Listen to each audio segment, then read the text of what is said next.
నమస్కారం, జీ న్యూస్కి స్వాగతం. నేను మీ శ్రీనివాస్. ఈరోజు వార్తల్లో విశేషాలు చూద్దాం.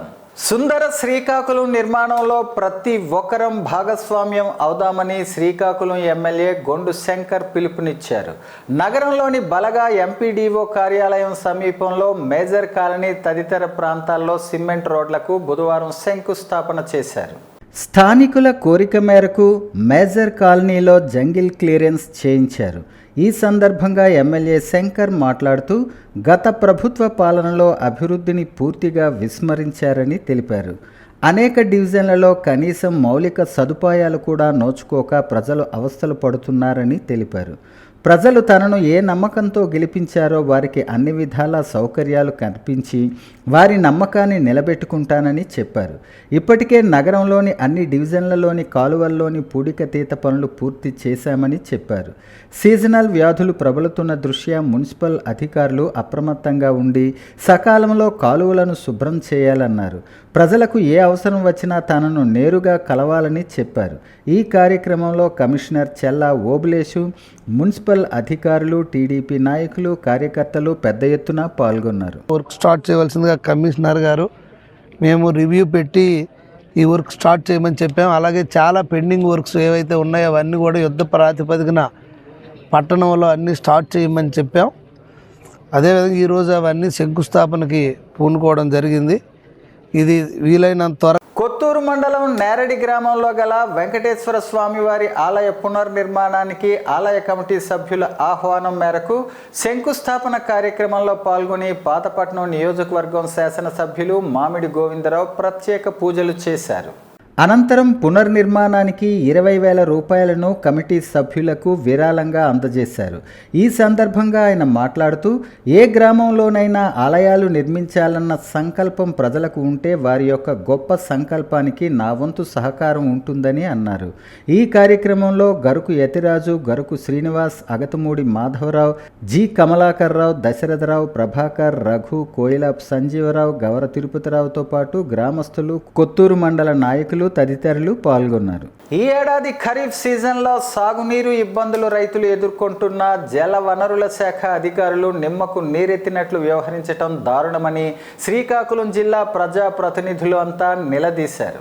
వంశధార, నాగావళి నదుల పరిధిలో సుమారు 3 లక్షల ఎకరాలు సాగు చేయవలసి ఉండగా నేటి వరకు 150,000 ఎకరాలు సాగు చేయటం జరిగిందని, కేవలం సాగునీరు లేకపోవడంతో రైతులు అనేక సమస్యలు, ఇబ్బందులు పడుతున్నారని శ్రీకాకుళం జిల్లాకు చెందిన శాసనసభ్యులు కూన రవికుమార్, గొండు శంకర్, బగ్గు రమణమూర్తి, మామిడి గోవిందరావులు ఆరోపించారు. బుధవారం శ్రీకాకుళం జడ్పీ సర్వసభ్య సమావేశం జడ్పీ చైర్మన్ పిరియా విజయ అధ్యక్షతన జరిగింది. ఈ సమావేశానికి కలెక్టర్ స్వప్నిల్ దినకర్ పుణ్కర్ ముఖ్య అతిథిగా హాజరయ్యారు.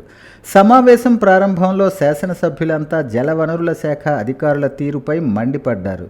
కోట్లాది రూపాయలు జీతాలు తీసుకుంటూ 1 ఎకరాకు సాగునీరు సక్రమంగా అందించని అధికారులు దండగగా మిగులుతారని విమర్శించారు. కేవలం వర్షంపై ఆధారపడి పంటలు పండించే పరిస్థితి నెలకొందని ఆమదాలవలస శాసనసభ్యులు కూన రవికుమార్ అన్నారు. ముందస్తు ప్రణాళికలు లేకుండా వంశధార, నాగావళి అధికారులు వ్యవహరించటాన్ని దుయ్యబట్టారు. జిల్లా కలెక్టర్ స్వప్నిల్ దినకర్ పుణ్కర్ మాట్లాడుతూ ఈ ఏడాది శ్రీకాకుళం జిల్లాలో ఉన్న సాగునీటి కాలువలన్నీ జాతీయ గ్రామీణ ఉపాధి హామీ పథకం నిధులతో మరమ్మతులు చేయిస్తున్నామని, రైతులు ఎటువంటి ఆందోళనలు చెందవలసిన అవసరం లేదని, ఖరీఫ్ ప్రారంభంలో కొంతవరకు నీటి సమస్య ఉందని వివరించారు. వంశధార కుడి, ఎడమ కాలువలు మరమ్మతులు చేయిస్తామని హామీ ఇచ్చారు. చిన్న, మధ్య తరహా సాగునీటి ప్రాజెక్టులు యుద్ధ ప్రాతిపదికన మరమ్మతులు చేసి రైతులకు సాగునీరు అందించే ప్రయత్నం చేస్తున్నామని చెప్పారు. ఈ సమావేశంలో జాయింట్ కలెక్టర్ అహ్మద్ ఖాన్, పలువురు ప్రజా ప్రతినిధులు, అధికారులు పాల్గొన్నారు. రాయ్ చంద్రశేఖర్ అలియాస్ గబ్బర్ అందరిలో స్ఫూర్తి నింపారని, తలసేమియా పిల్లల కోసం, అధిక టీబీ అలాగే దీర్ఘకాలిక వ్యాధులతో బాధపడుతున్న చిన్నారుల అవసరాల కోసం ముందు చూపుతో వాళ్ళకి అండగా నిలవాలనే ఉద్దేశంతో గబ్బర్ తలపెట్టిన ఈ మహోత్తర కార్యక్రమం వర్ణనాతీతమని ముఖ్య అతిథులుగా పాల్గొన్న ప్రముఖ వైద్యులు డాక్టర్ దానేటి శ్రీధర్ బుధవారం అన్నారు. రాయ్ చంద్రశేఖర్ అలియాస్ గబ్బర్ జన్మదినం సందర్భంగా సమాజానికి ఒక మంచి చేయాలనే ఉద్దేశ్యంతో సామాజిక బాధ్యతతో రక్తదాన శిబిరాన్ని నిర్వహించటం గొప్ప విషయమని, గబ్బర్ అభిమానులు మిత్ర బృందం సహకారంతో రక్తపు సిరాను అందించారని, గబ్బర్ని అందరూ స్ఫూర్తిగా తీసుకుని తమ జన్మదినాన ప్రతి ఒక్కరూ రక్తదాన శిబిరాలు నిర్వహించాలన్నారు. శ్రీకాకుళంలో రక్త కొరత ఎక్కువగా ఉందని, అటువంటి తరుణంలో ఈ మెగా రక్తదాన శిబిరాన్ని నిర్వహించి 10 మంది చిన్నారుల ప్రాణాలను కాపాడటంలో భాగమై అందరి మన్ననలు పొందారని, రక్త సేవలు కొనసాగాలని ప్రతి రక్తదాతకు కృతజ్ఞతలన్నారు. Red Cross chairman P Jaganmohan Rao మాట్లాడుతూ, స్ఫూర్తి ప్రదాత గబ్బర్ ఒక మంచి ఆలోచనతో మంచి కార్యక్రమం చేశారని, అందుకు గర్వపడుతున్నానని, యువత స్వచ్ఛందంగా ముందుకు వచ్చి రక్తదానం చేయాలని, అపోహలు వీడి రక్తదాతగా మారి అందరిలో స్ఫూర్తి నింపాలన్నారు. ఈరోజు అన్ని యూనిట్లు రావటం అనుకున్నంత సులువు కాదని, ఆయన అభిమానులు మిత్ర బృందానికి ప్రత్యేక అభినందనలని ఈ సందర్భంగా జన్మదిన శుభాకాంక్షలు తెలిపారు. అనంతరం రాయ్ చంద్రశేఖర్ అభిమానులకు, రక్తదాతలకు, మిత్ర బృందానికి రెడ్ క్రాస్ ద్వారా జ్ఞాపికను, ప్రశంసా పత్రాలను అందించి దుస్సాలువలతో సత్కరించారు. ఈ కార్యక్రమంలో రక్తదాన శిబిరం ముఖ్య నిర్వాహకులు పూతి భాస్కర్ రావు, కుంగ్ఫు శేఖర్, రాయితీ శ్రీనివాస్, అమ్మా దాబా కృష్ణ, సందీప్, సిద్ధు, రాజా, మూర్తి, లోకేష్, శ్రీను, సుధీర్, మణి, శేఖర్, రెడ్ క్రాస్ ప్రతినిధులు తదితర మిత్రులు పాల్గొన్నారు. గౌరవ ఆంధ్రప్రదేశ్ రాష్ట్ర న్యాయ సేవాధికార సంస్థ వారి ఆదేశాల మేరకు జిల్లా ప్రధాన న్యాయమూర్తి, జిల్లా న్యాయశాఖ అధికార సంస్థ వారి ఆదేశానుసారం సీనియర్ సివిల్ జడ్జ్ కార్యదర్శి, జిల్లా న్యాయశాఖ అధికార సంస్థ ఆర్ సన్యాసి నాయుడు స్థానిక సాయికృష్ణ జూనియర్ కళాశాల నందు రాజ్యాంగంపై న్యాయ విజ్ఞాన సదస్సు ఏర్పాటు చేశారు. కొత్త చట్టాల గురించి తెలిపి పాత చట్టాలను చిన్న చిన్న మార్పులు చేసి కొత్త చట్టాలుగా ఏర్పడ్డాయని తెలిపారు. ఉదాహరణకి ఎసైడ్ అటాకులకు గాను అక్కడ జరిగిన ప్రమాదాన్ని అనుసరించి శిక్ష కూడా కఠినంగాను, త్వరితంగా ఒక్కోసారి ముద్దాయికి జీవిత కారాగార శిక్ష కూడా అయ్యేలా చట్టాలు తీసుకురావటం జరిగిందని పేర్కొన్నారు. ఆర్థిక స్తోమత గలవారు మంచి మంచి న్యాయవాదులను పెట్టి వారి వారి కేసులను తప్పుడు మార్గంలో అయినా నెగ్గగలరు, కానీ పేదవారు అలా పొందలేకపోతున్నారు. ఇందుకోసమే న్యాయ సేవాధికార సంస్థ ద్వారా న్యాయం జరుగుతుందని తెలిపారు. రాబోయే కాలానికి అనుగుణంగా వారి వారి జీవితాలని సరిదిద్దుకునే అవకాశం మీ చేతుల్లోనే ఉంది అని, తప్పుడు మార్గంలో ప్రవేశించకూడదని తెలిపారు. చట్టాలపైన అవగాహన అవసరమని, దీనిని తెలుసుకోకపోవటం వల్ల తెలియక తప్పులు చేస్తున్నామని తెలిపారు. ఈ కార్యక్రమంలో భాగంగా G Indiraprasad, panel advocate T Jaganmohan Rao, principal P Naresh, ఇతర ఉపాధ్యాయులు పాల్గొన్నారు. Indian Red Cross Society Srikakulam శాఖ ఆధ్వర్యంలో 39వ జాతీయ నేత్రదాన పక్షోత్సవాలు బుధవారం జరిగాయి. ఈ సందర్భంగా Red Cross chairman P Jaganmohan Rao నేత్రదానంపై అవగాహన కల్పించారు. నేత్రదాన ఆవశ్యకతను, కార్నియల్ అంధత్వానికి ప్రధాన కారణాలు, ఏ వయసు వారు నేత్రదానం చేయవచ్చు, దాని ప్రక్రియ, ఎంత టైంలో చేయవచ్చు, ఎవరిని సంప్రదించాలనే అంశాలపై Red Cross chairman Shri P Jaganmohan Rao విపులంగా వివరించారు. నేత్రదానం గొప్పదానమని, మనిషి మరణించాక కూడా తన కళ్ళు లోకాన్ని చూడగల అద్భుతం నేత్రదానం ద్వారానే జరుగుతుందన్నారు. నేత్రదానం కోసం కొన్ని అపోహలు ఉన్నాయని, కంటి ముందు భాగంలో ఉండే కార్నియా పారదర్శక కణజాలం కంటి శుక్లాలను అభివృద్ధి చేస్తే గాయం వల్ల, వ్యాధి వల్ల, పోషకాహార లోపం కారణంగా ఒక వ్యక్తికి దృష్టి లోపం కలుగుతుందన్నారు. దెబ్బతిన్న కార్నియాను ఆరోగ్యకరమైన మానవుని కార్నియాతో భర్తీ చేయటం ద్వారా కార్నియల్ అంధత్వాన్ని తగ్గించవచ్చని Red Cross eye technician P Sujatha తెలిపారు. 39వ జాతీయ నేత్రదాన పక్షోత్సవాలలో భాగంగా రెడ్ క్రాస్ కార్యాలయం నుంచి 7 రోడ్ల కూడలి వరకు ర్యాలీ కార్యక్రమం నిర్వహించి నేత్రదానంపై అవగాహన కల్పించారు. ఈ కార్యక్రమంలో Red Cross AO Narasingarao, manager VSR L Gunakarrao, programme manager Golivi Ramana, Red Cross PRO P Chaitanya Kumar, accounts manager B Satish, APRO Umashankar, Jagadish, Venkataramana, coordinator Urlam Sivateja, విద్యార్థులు పాల్గొన్నారు. శ్రీకాకుళం జిల్లాలో నేత్రదానం చేసి ఇద్దరికి చూపు ప్రసాదించండి అనే ఒక నినాదంతో ఇవాళ శ్రీకాకుళం జిల్లాలో మగటపల్లి నేత్ర సేకరణ కేంద్రం సుమారుగా 8 సంవత్సరాలుగా ఈ యొక్క ప్రాజెక్ట్ని ప్రారంభించడం జరిగింది. దానిలో 486 మంది ఇప్పటి వరకు నేత్రదానం చేశారు. దానిలో 802 మందికి ఇప్పటికీ ఆ నేత్రాలు గుడ్డివారికి అవి పెట్టడం జరిగింది, చూపు లేని వారికి అది పెట్టడం జరిగింది. ఆ చూపుతో ఇవాళ ఈ లోకాన్ని చూసే అదృష్టాన్ని కలిగించిందని గర్వంగా చెప్తుంది. ఇది ముఖ్యంగా మగటపల్లి రమణమూర్తి చారిటబుల్ ట్రస్ట్ నుంచి వాళ్ళ అబ్బాయి నేత్రదానం చేసిన తర్వాత మగటపల్లి రమణమూర్తి గారు వాళ్ళ తండ్రి ఈ యొక్క కార్యక్రమం పెడితే బాగుంటుంది అనే ముఖ్య ఉద్దేశంతో ఈ యొక్క ఐ కలెక్షన్ సెంటర్ అనేది పెట్టడం జరిగింది.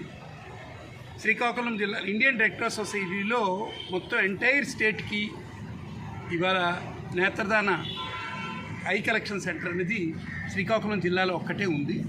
ఈ మధ్యనే మిగతా సెంటర్స్ కూడా కాకినాడ వాళ్ళు 1 సంవత్సరం లోపే ఇవాళ ప్రారంభించారు. వారందరూ ఇవాళ ఒకే నినాదం ఏంటంటే, ప్రభుత్వం ఏమిటంటే ఎవరైనా సరే అంధత్వం ఉన్న వాళ్ళకి ఇవాళ కార్డియల్ వాళ్ళు ఈ జాతీయ అంధత్వ నివారణ దీనిలో కార్నియా పొందిన వ్యక్తి పేరు ఎల్లప్పుడూ రహస్యంగా దీన్ని ఉంచుతారు. దానం చేయబడిన నేత్రాలు ఎన్నడూ అమ్మడం జరగదు, ఇది ఉచితంగా ఇవ్వడం జరుగుతుంది ప్రతి ఒక్కరికి. అలాగే మరణించిన వ్యక్తి వద్ద శిక్షణ పొందిన వ్యక్తి సైరల్ పద్ధతి ద్వారా ఇవి కళ్ళను బయటికి తీస్తారు. దీనివల్ల ముఖం పైన ఎలాంటి మచ్చ కూడా ఉండదు. కన్ను తీస్తే కంటి మీద ఉన్న నల్లటి గుడ్డు మీద ఉన్న తెల్లని పొర మాత్రమే తీయడం జరుగుతుంది. ఆ పొర యాజ్ ఇట్ ఈజ్గా ఒక ఎవరికైతే కార్నియల్ అంధులు ఉన్నారో ఆ అంధులకి ఇది అమర్చడం జరుగుతుంది. ఇది సుమారుగా ఎల్బీ ప్రసాద్ హాస్పిటల్ మొయిజన్ బ్యాంక్ ద్వారా మన శ్రీకాకుళం జిల్లాలో వాళ్ళకి అందించడం జరుగుతుంది.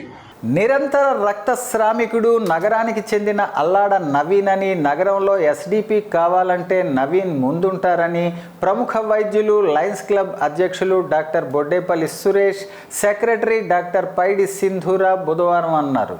శ్రీకాకుళం నగరంలో రోజు సుమారు 10 సింగిల్ డోనర్ ప్లేట్లెట్స్ అవసరం పడతాయని, సీజనల్ వ్యాధుల దృష్ట్యా ఎస్డిపి డోనర్స్ పెరిగే అవకాశం ఉందన్నారు. స్ఫూర్తి ప్రదాత అల్లాడ నవీన్ రక్తదాతగా మారడమే కాకుండా తన మిత్ర బృందంతో ప్రతిరోజు రక్తదాతలను ఎస్డిపి డోనర్స్ను మోటివేట్ చేస్తూ ప్రాణాలు కాపాడటంలో భాగమవుతుండటం హర్షణీయమన్నారు.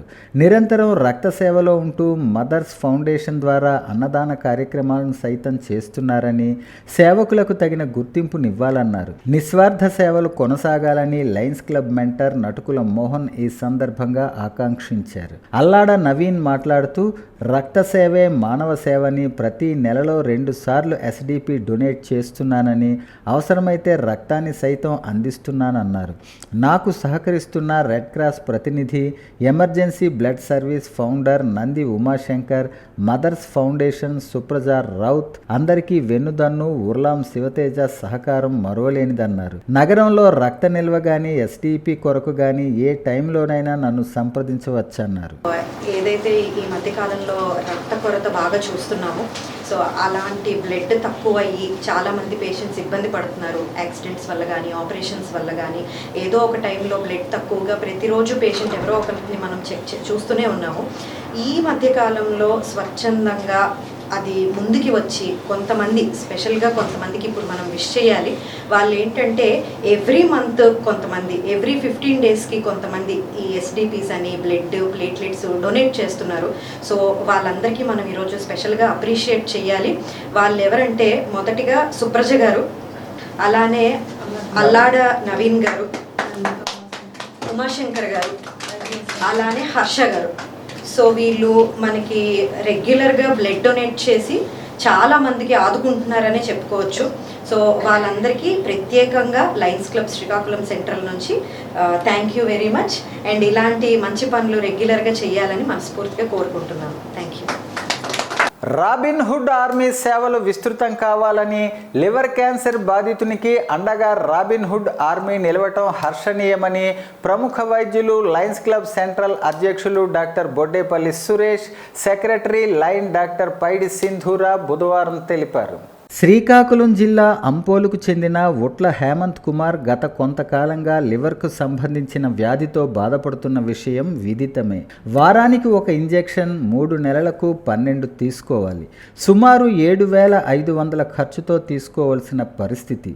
ఎటువంటి ఆధారం లేక చాలా ఇబ్బంది పడుతున్న వీరి దీన స్థితిని జేసీ మణిశర్మ, నిరంతర సేవకులు, పత్రికా ప్రతినిధి ఉర్లాం శివతేజకు తెలుపగా స్పందించిన ఆయన నగరానికి చెందిన డేవిడ్ మాదారపు టీంతో ఇప్పటికీ 3 సార్లు అందించారు.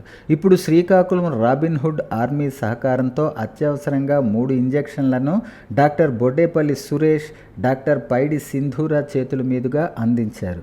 అనంతరం వైద్యులు మాట్లాడుతూ రాబిన్హుడ్ ఆర్మీ శ్రీకాకుళం సభ్యులు నంది ఉమాశంకర్ సహకారంతో క్యాన్సర్ బాధితునికి అండగా నిలిచి మానవత్వం చాటుకున్నారని, హేమంత్కు లయన్స్ క్లబ్ సెంట్రల్ తరపున అండగా ఉంటామని తెలిపారు.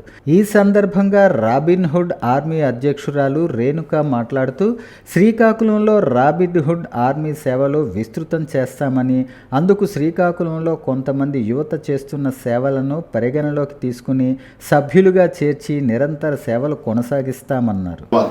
అంటే మనకి లివర్ ట్రాన్స్ప్లాంటేషన్ అయ్యేంత వరకు కూడాను ఈ ట్రీట్మెంట్, ఈ థెరపీ అనేది కంటిన్యూ చేయాలి. సో ఈ పరంపరలో అది 12 ఇంజెక్షన్ వరకు హ్యూమన్ ఆల్బిన్ అవసరం అవుతుంది. అంటే అది ఇంచుమించు 7,000 to 10,000 మధ్యలో ఉంటుంది, అంటే వేరియస్ కంపెనీస్ బట్టి. సో అతనికి ఇంతవరకు కొన్ని ఇంజెక్షన్స్ తీసుకున్నారు, ఇంకా కూడాను ఒక 4-5 ఇంజెక్షన్స్ అవసరం ఉంది ఇంకా. సో దానికి మనకి కొన్ని స్వచ్ఛంద సంస్థల నుంచి ఇస్తున్నారు. రాబిన్హుడ్ అనగా విశాఖపట్నం ఉమాశంకర్ గారు ఇవ్వడం జరిగింది. ఇది చాలా అభినందించదగ్గ విషయం. ఈ విధంగా ఆయనకి సపోర్ట్ చేస్తూ ఆయనకి అట్లీస్ట్ మనం కంప్లీట్గా లివర్ ట్రాన్స్ప్లాంటేషన్ అయ్యేంత వరకు కూడాను మన సర్వైవల్ రేట్ని, జీవితం యొక్క కాలాన్ని పెంచుతూ మనం ఒక రకమైన ఒక పాజిటివ్ దృక్పథాన్ని అతను కల్పించాలి. సో ఇది రావడం అనేది చాలా unfortunate thing. Decompensated liver disease due to alcohol రావడం ఒకటి, లేదంటే హెపటైటిస్ సి వల్ల కానీ హెపటైటిస్ బి వల్ల కానీ రావచ్చు. ఈయనకి ఇడియోపతిక్ కాజు బయట నుంచి థ్రాంబస్, క్రానిక్ థ్రాంబస్ అనేది అబ్స్ట్రక్ట్ చేసి వయసులో ఉన్న కుర్రవాడికి అతను ఉండే జీవితం అంతా కూడాను ఈ డిసీజ్ వల్ల సఫర్ అయ్యి ఆయన లాంగివిటీ, మార్బిడిటీ కూడా వచ్చి చాలా వరకు సఫర్ అవ్వడం జరిగింది. సో దానికి మనం చాలా వీలైనంత వరకు ఎంత వీలైతే అంత మనం సపోర్ట్ చేస్తూ అతనికి ఇంకా మున్ముందు ఏమైనా అవసరమైతే లయన్స్ క్లబ్ శ్రీకాకుళం సెంట్రల్ తరఫున భరోసా ఇస్తూ అవసరమైన ఇంకేదైనా ఇంకా అవసరమైతే మనం ఇంజక్షన్సే కాదు ఏమైనా అవసరమైతే మాట్లాడడం, రిగార్డింగ్ గ్యాస్ట్రోఎంటరాలజిస్ట్తో మాట్లాడి మనం వీలైనంత వరకు ఎంతవరకు వీలైతే అంత హెల్ప్ చేయడం జరుగుతుంది. రాష్ట్ర ప్రభుత్వం విద్యుత్ స్మార్ట్ మీటర్ల ప్రక్రియ నిలిపివేయాలి. రాష్ట్రంలో వ్యవసాయ పంపు సెట్లకు, నివాస గృహాలకు విద్యుత్ స్మార్ట్ మీటర్ల బిగింపు ప్రక్రియను తక్షణమే నిలిపివేయాలని సిపిఎం పార్టీ జిల్లా కార్యదర్శి డి గోవిందరావు, సిపిఐ జిల్లా కార్యవర్గ సభ్యులు ఎం యుగంధర్ డిమాండ్ చేశారు. స్థానిక సిపిఎం పార్టీ కార్యాలయంలో సిపిఎం పార్టీ కార్యదర్శి వర్గ సభ్యులు బి కృష్ణమూర్తి అధ్యక్షతన విద్యుత్ అమరవీరుల సంస్కరణ సభ జరిగింది. 2000 ఆగస్టు 28న బషీర్బాగ్ కాల్పుల్లో విద్యుత్ అమరవీరులు రామకృష్ణ, విష్ణువర్ధన్ రెడ్డి, బాలస్వామి చిత్రపటాలకు పూలమాలలు వేసి ఘనంగా నివాళులర్పించారు. కేంద్రంలోని బీజేపీ ప్రభుత్వ ఆదేశాలకు లొంగి రాష్ట్రంలోని నివాస గృహాలకు విద్యుత్ ప్రీపెయిడ్ స్మార్ట్ మీటర్లు, వ్యవసాయ పంపు సెట్లకు మీటర్లు పెట్టాలని గత వైసీపీ ప్రభుత్వం నిర్ణయించింది. అదానీ మరియు షిరిడి సాయి తదితర కంపెనీలకు కాంట్రాక్టులను కట్టబెట్టింది. ఇందులో పెద్ద ఎత్తున అవినీతి చోటు చేసుకున్నది. తెలుగుదేశం ప్రతిపక్షంలో ఉండగా ఈ మీటర్లను వ్యతిరేకించింది. హైకోర్టులో పిటిషన్లు వేశారు. నేడు తెలుగుదేశం కూటమి ప్రభుత్వం అధికారంలోకి వచ్చిన తరువాత ఈ ఒప్పందాలను రద్దు చేయకపోగా స్మార్ట్ మీటర్ల ప్రక్రియను కొనసాగిస్తున్నది. విజయవాడతో సహా పలు ప్రాంతాలలో అదానీ సంస్థకు చెందిన మీటర్లను తెచ్చి విద్యుత్ కార్యాలయాల్లో భద్రపరుస్తున్నారు. వ్యవసాయ పంపు సెట్లకు ప్రభుత్వ కార్యాలయాల్లోనూ మీటర్లు బిగిస్తున్నారు. తదుపరి నివాస గృహాలకు మీటర్లు బిగించే ప్రక్రియకు సిద్ధమవుతున్నారు. ప్రపంచ బ్యాంక్ సంస్కరణలతో విద్యుత్ రంగాన్ని అంతా కూడా కార్పొరేట్ సెక్టర్ ద్వారా దత్తత చేస్తారు. ఆ రోజు 2000 సంవత్సరంలో ఆగస్టు 28వ తేదీన ప్రపంచ బ్యాంక్ సంస్కరణకు లోబడి విద్యుత్ రంగాన్ని ప్రైవేటీకరణ వ్యతిరేకంగా పోరాటం చేసిన అమరవీరులే ఈరోజు సిపిఎం పార్టీ ఆ నాయకుల రోజు విష్ణువర్ధన్ రెడ్డి, అదేవిధంగా రామకృష్ణ, కాంగ్రెస్ నాయకులు బాలస్వామి, ఈ ముగ్గురు అమరులైనారు. ఈరోజు ఏవైతే సంస్కరణలు వ్యతిరేకంగా పోరాటం చేయడమో ఈరోజు పాలక వర్గాలు అవే సంస్కరణలతో విద్యుత్ రంగాన్ని ప్రైవేటీకరణ చేయడం చూస్తాము. ఇవాళ స్మార్ట్ మీటర్లు వైఎస్ఆర్ ప్రభుత్వం తీసుకొస్తే దాన్ని వ్యతిరేకించి కోర్టులో వేసిన తర్వాత ఇందులో అవినీతి కూడా జరిగిందని చెప్పి టీడీపీ ప్రభుత్వం కోర్టులో వేసింది. ఇవాళ అధికారంలోకి వచ్చిన తర్వాత జగన్మోహన్ రెడ్డి ఈ స్మార్ట్ మీటర్లు పెట్టాలనుకుంటున్నారు, అదే విధానం కొనసాగిస్తున్నారు. అందుకోసమే కార్పొరేట్ వ్యవస్థలో, పెట్టుబడిదారు వ్యవస్థలో పెట్టుబడిదారులకు అనుగుణంగానే ఈ సంస్కరణలు తీసుకెళ్తారు. దీనికి వ్యతిరేకంగా మనమంతా కూడా పోరాటం చేయాలి. ఈ పోరాటం చేయకపోతే మాత్రం భవిష్యత్తులో విద్యుత్ అనేది ఎవరము వినియోగించుకునే పరిస్థితే మనకి ఎవరికి ఉండదు. ఎందుకనంటే ఈ స్మార్ట్ మీటర్లే కానీ వచ్చినాయనంటే పీక్ సీజన్లో ఒక రేటు, నాన్ పీక్ సీజన్లో ఒక రేటు, ఆ డిమాండ్ బట్టి రేట్లు మారిపోతుంటాయి. అందువల్ల ఏంటంటే ఈ విధానాల వ్యతిరేకంగా, ఈ సంస్కరణ వ్యతిరేకంగా మన భవిష్యత్తులో పోరాటమే ఈ అమరవీరుడికి ఇచ్చిన మనం ఘనమైన నివాళులని చెప్పి తెలియదు. మార్షల్ ఆర్ట్స్ సంపూర్ణ ఆరోగ్యానికి, ఆత్మరక్షణకు దోహదపడుతుందని, విద్యార్థులు చదువుతో పాటు క్రీడా రంగంలో రాణిస్తూ ఉన్నత స్థానంలో నిలవాలని శ్రీకాకుళం కరాటే చీఫ్ రెడ్డి ఢిల్లేశ్వరరావు బుధవారం ఒక ప్రకటనలో తెలిపారు.